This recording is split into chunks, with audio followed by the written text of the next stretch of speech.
రాజన్న సిరిసిల్ల జిల్లాలో ప్రభుత్వ ధాన్యం కొనుగోలు ప్రక్రియలో జరిగిన భారీ అవినీతిని సిరిసిల్ల పోలీసులు సమర్థవంతంగా ఛేదించి నిందితులను అరెస్టు చేయడం అభినందనీయమని టీఆర్ఎస్ పార్టీ జిల్లా ఇన్ఛార్జి పేర్కొన్నారు.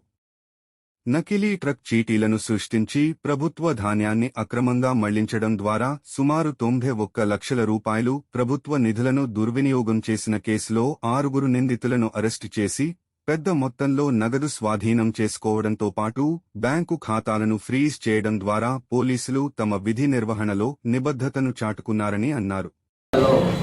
వార్తలు కూడా రావడం జరిగింది. 6 నిందితులను మన పోలీస్ శాఖ అభినందించే అవసరం ఉంది. వాళ్ళు 6 అరెస్ట్ చేశారు. 14,16,000 రూపాయల రికవరీ కూడా చేయడం జరిగింది. కొన్ని డబ్బులు బ్యాంకులలో ఉంటే దాన్ని కూడా సీజ్ చేయడం జరిగిందని తెలిసింది. పోలీసుల పాత్ర చాలా అభినందనీయమైంది.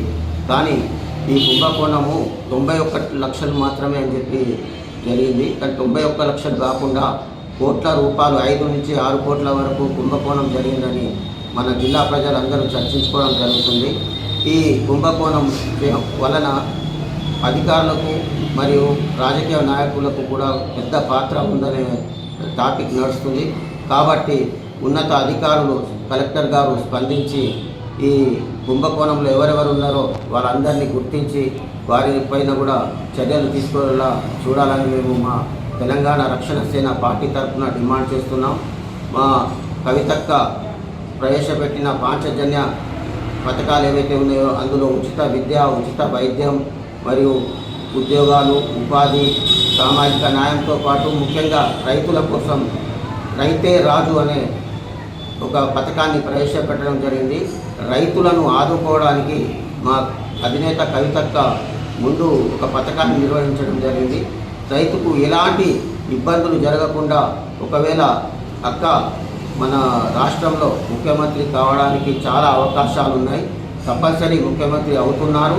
అవగానే రైతులకు అండగా ఉంటారు. ప్రతి కార్యాలయంలో కానీ ప్రతి పోలీస్ ఆఫీసులో కూడా మనకు రైతుల కోసం ఒక ప్రత్యేక వింగ్, ఒక గదిని ఏర్పాటు చేసి వారికి ఒక అధికారిని అటాచ్ చేసి రైతులకు ఎలాంటి సమస్యలు వచ్చినా కూడా వాళ్ళ సమస్యలు వెంటనే పరిష్కరించడానికి కృషి చేయడానికి ఒక పథకాన్ని నిర్వహించడం జరిగింది. అది తప్పనిసరి మేము అమలు చేస్తాం. మా అక్కగారు కూడా ఈ ఎట్టి పరిస్థితుల్లో పాంచజన్యాన్ని అమలు చేస్తామని చెప్పి రాష్ట్ర ప్రజలకు హామీ ఇవ్వడం జరిగింది. అయితే ఇప్పుడు ఈ కుంభకోణం ఏదైతే ఉందో ఈ కుంభకోణం వలన రైతులకు కూడా చాలా నష్టం జరుగుతుంది. ఎందుకంటే రైతులు ఆరుగాలం శ్రమించి పండించిన పంటను మన వరి ధాన్యం కొనుగోలు కేంద్రాల వద్దకు తీసుకురావడం జరుగుతుంది. కొనుగోలు కేంద్రం వద్ద వాళ్ళు తూకాలు వేయడం జరుగుతుంది. ఎవరైతే కొనుగోలు కేంద్ర నిర్వాహకులు ఉంటారో వాళ్ళు తూకాలు వేయాలి. తూకాలు వేసిన తర్వాత ఆ వరి ధాన్యాన్ని గోదాములకు తరలించడం జరుగుతుంది. అయితే ట్రాక్ జారీ చేస్తారు. ట్రాక్ జారీ చేసినప్పుడు మన గోదాములకు దగ్గరికి చేరగానే ధాన్యాన్ని దిగుమతి చేసుకున్నాక అది ఆన్లైన్లో నమోదు కావడం జరుగుతుంది. ఆన్లైన్లో నమోదు అయ్యాక మనకు రైతులకు చెల్లింపులు జరుగుతాయి. ఇదంతా ఒక పకడ్బందీగా ప్రభుత్వము మరియు ఉన్నతాధికారులు నిర్వహించడం జరుగుతుంది. కానీ ఇలాంటి పకడ్బందీలో కూడా మనకు కుంభకోణం జరిగిందంటే ఎలాంటి అవినీతి జరుగుతుందో అందరూ గుర్తించుకోవాల్సిన అవసరం ఉంది. దీనిపైన పెద్ద ఎంక్వైరీ చేసి ఇంకా ఎవరెవరు ఉన్నారో రాజకీయ నాయకులు కానీ మళ్ళా సంబంధిత అధికారులు ఎవరైతే ఉన్నారో వాళ్ళందరినీ గుర్తించి వారిపైన కూడా కఠిన చర్యలు విధించాలని కోరుకుంటున్నాం. మా పార్టీ తరఫున 6 మాత్రం అరెస్ట్ అయ్యారు. ఇంకా మిగతా వాళ్ళు కూడా చాలామంది ఉన్నారు. కాబట్టి మా తెలంగాణ రక్షణ సేన పార్టీ తరఫున మేము డిమాండ్ చేస్తున్నాం.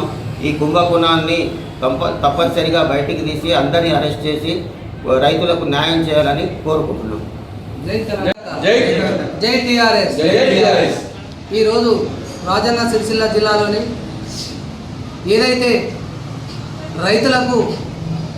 రైతులను మోసం చేస్తూ అధికారులు ప్లస్ రాజకీయ నాయకులు ఇద్దరు అండగా కలిసి రైతుల కడుపు కొడుతున్నారని ఈరోజు పేపర్లో వచ్చినటువంటి 91 లక్ష ధాన్యాన్ని స్కామింగ్లో వీళ్ళంతా కూడా కుమ్మక్కై రైతులను కడుపే కొడుతున్నారు తప్ప రైతులను రాజు చేసే ఆలోచన ఈ ఉన్న కాంగ్రెస్ గవర్నమెంట్కు లేదు అని చెప్పి మేము టీఆర్ఎస్ తరఫున డిమాండ్ చేస్తున్నాం. ఎవరైతే ఈ కుంభకోణంలో ఉన్న అధికారులు కానీ రాజకీయ పార్టీ నాయకులు కానీ వాళ్ళందరినీ కూడా పోలీసులకు విజ్ఞప్తి చేస్తున్నాము. కంపల్సరీ వాళ్ళందరినీ కూడా బయటకు తీసుకొచ్చి రైతులకు న్యాయం చేయాలని మా టీఆర్ఎస్ పక్షాన డిమాండ్ చేస్తున్నాం. జై తెలంగాణ.